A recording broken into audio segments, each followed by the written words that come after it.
Hi everyone, welcome back to RPG Imaginings. This is part 6 of my I Make a Runequest Glorantha character, and we're working here on Esrovula.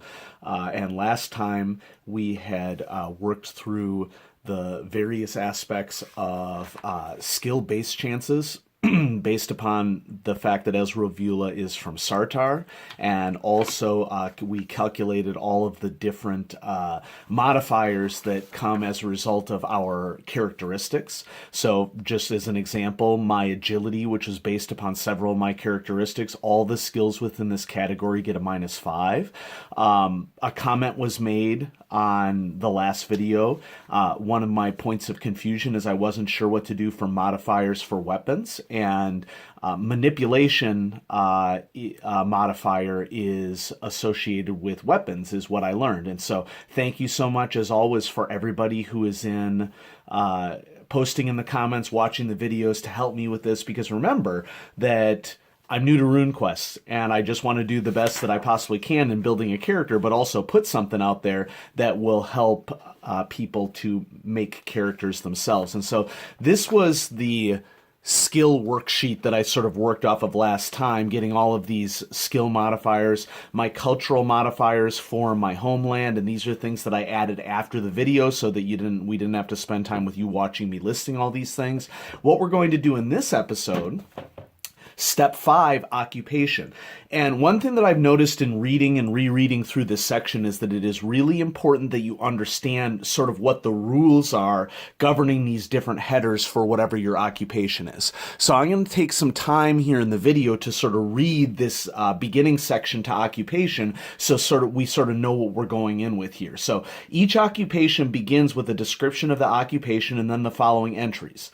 Homelands. The homeland where the occupation is common, all indicates that the occupation is present in all homelands. Occupational skills.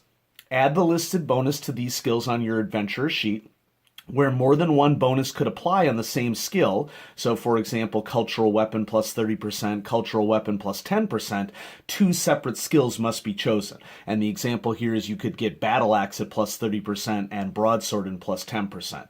Where a skill is bold italic, this is a skill typically used to earn the adventurer's annual income.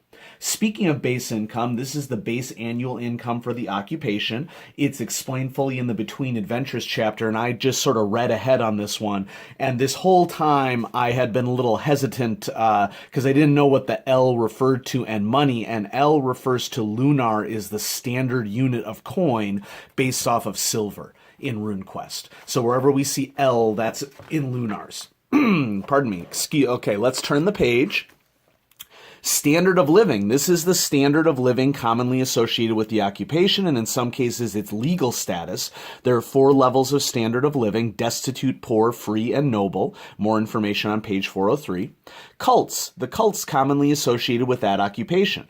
Cults that a significant majority of that occupation belongs to are bolded. Cults written in italics are not described in this book. Cults specific to a profession in a particular region have their region in parentheses.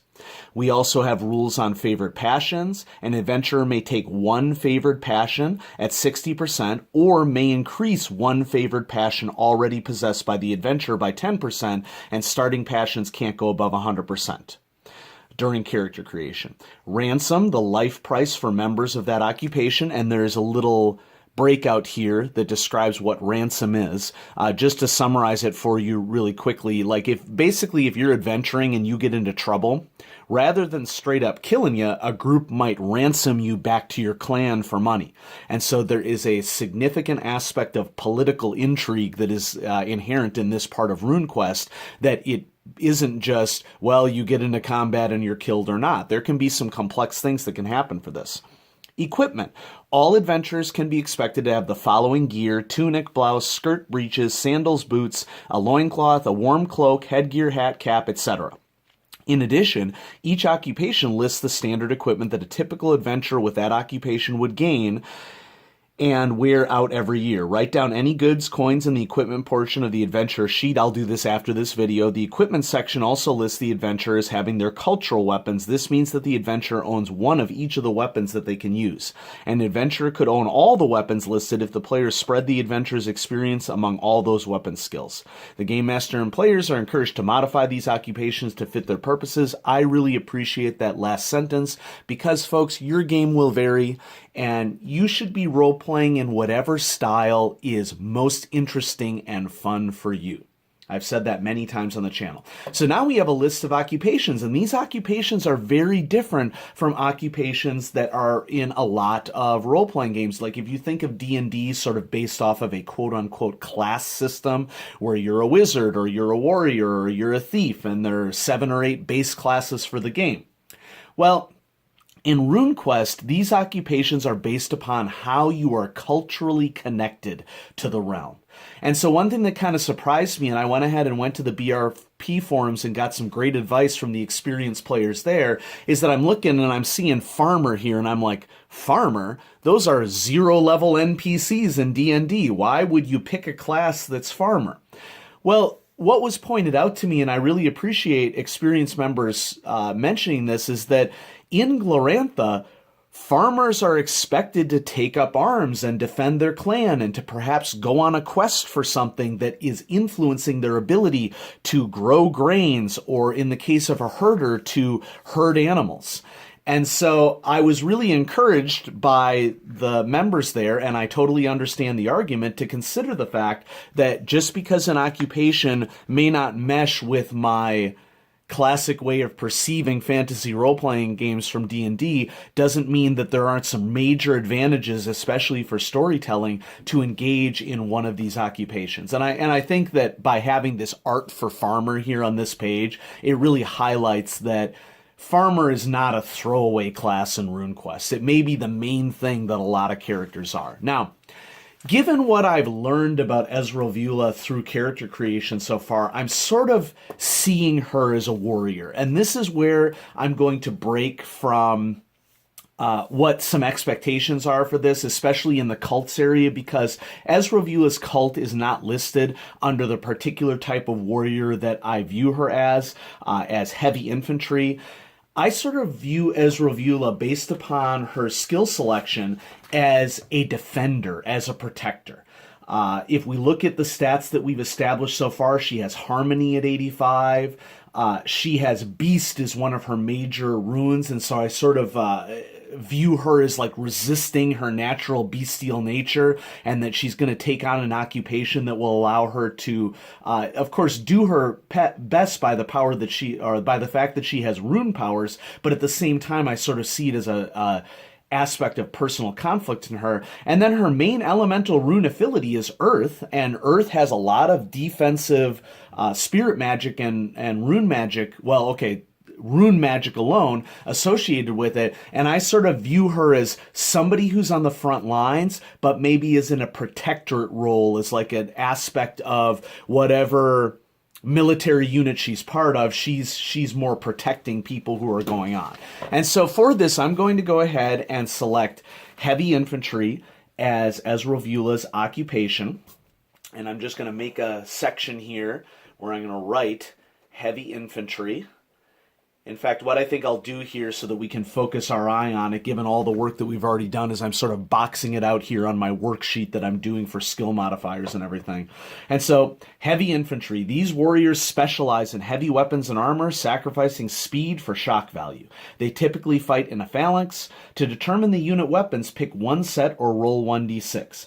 I'm going to go ahead and pick the 1-4 one-handed weapon, pick type, and large shield. And for Esrovula, I'm sort of feeling like she's going to use a broadsword. So there's my one-handed weapon and large shield. That's my first choice for her for occupation.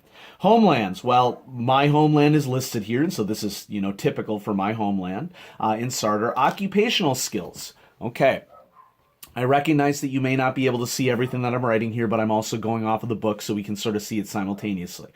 I'm going to list these separately in this section, even though some of them may be listed down below in my homeland section, and I will combine everything together once we get all of the skill modifiers ready to go. And so I'm just going to write these all down. Sing, 10%, scan, 10%, battle, plus 30%. And notice how that mashes really well with the plus 20 battle that I had for my family history as well. All unit weapons, including shield, go to plus 25%. First aid, 15. Just following along with what it says in the book. Other weapon, pick type, okay, plus 25%. Not quite sure what I'm going to do for this, but I'll think about it. Listen, 10%, and tertiary weapon, plus 15%. So she's going to be quite well-versed in combat. Standard of living is free. I'm just following down and following as we go. Base income is 60 lunar. She is getting all of her pay from her time as a soldier. Cults, my cult isn't listed. Remember that Esrovula worships Ernalda, the earth deity, but I'm not going to worry about that. Favored passions, honor, loyalty, leader, or loyalty unit. If we look at her character sheet and what I had written down, and note that these are not all my passions. Some of these passions I put elsewhere on the character sheet, like in the base section for them. And one of them that I think that I want to do right here, that I added, where did I add that? I had added some, oh, here we are. I also have love, family, loyalty, clan, and loyalty, tribe. But I'm actually feeling for Esrovula, I want to put her bonus here into honor. So instead of honor of 60, I'm going to boost her honor to 70. She's more inwardly directed for personal honor rather than associated with her clan. Okay, continuing on. Ransom is 500 lunar. So that's what we'd have to pay to another group if she got captured in combat or something went awry. And then the equipment listed here is basically defining her armor. And so here's our base character sheet. We have our weapons listed over here, which I will fill out after the video. Here's where we have our armor listed. And what I think I'm going to do is I'm just going to write down the armor points for these different locations rather than writing down the specific names for the armor right now. So heavy scale hauberk, 5 points of protection. Disc plate cuirass, 5 points of protection. Studded leather skirt, 3 points of protection. Plate greaves and vambraces, 6 points of protection. And a closed helmet, 5 points of protection. So, since I'm not as up in the name of historical things, I'm going to start with things that we know and then use context clues to fill in the rest. So, closed helmet, 5 points of protection. I'm going to work backwards here. Plate greaves and vambraces. So, greaves would be legs and vambraces would be arms. So, legs, 6. Arms, 6. Here we go.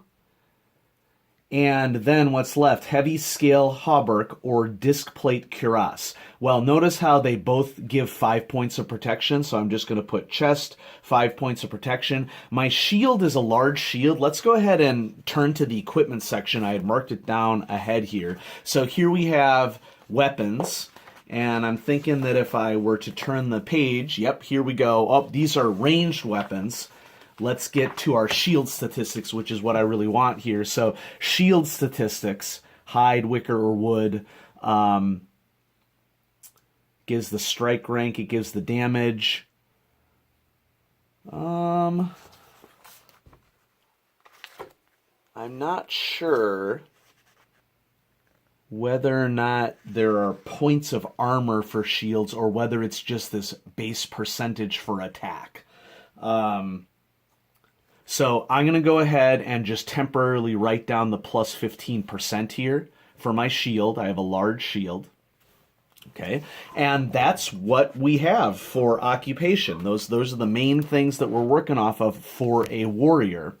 And what I'm going to do between now and the last video, so that this doesn't run with you just watching me write things down, is I will pick some weapons and assign skill percentages associated with them. Just to give you an example, for all unit weapons, shield plus 25%. One thing that I think I'm going to emphasize with Esrovula is the broadsword for sure, which is a main weapon for my homeland of Sartar. And so what I'm going to do between now and the next video to sort of shore up everything for the occupation, I'm just going to do things like fill in heavy infantry under occupation. I'm going to fill in my ransom, 500 lira. My base income is 60. See, it was a good thing that I crossed this out in a prior video because I had this gut instinct that that would be listed somewhere else. And so I'm going to fill out all the rest of anything that needs to happen here, like weapons and armor, etc. I'll list it on the character sheet, and then I'll have it all ready to go for the next video. And so thanks so much for watching this part 6, which actually covers part 5, occupation of the character creation rules. Esrovula is really starting to come alive. I really like the richness of the system. You know, some people, their gut instinct is going to say, wow, this is really crunchy. And you know what? Honestly, I think that's kind of the point here. That if you want to create a more involved character that has more things that are involved, but still isn't going to change very much over the course that they adventure. There isn't any leveling up in Runequest. This is all about you gaining reputation as a major mechanic, gaining more quests, defending your homeland, living within the world. And so thanks so much for watching this part, and I will have part 7 coming up for you shortly. Have a great day, everybody.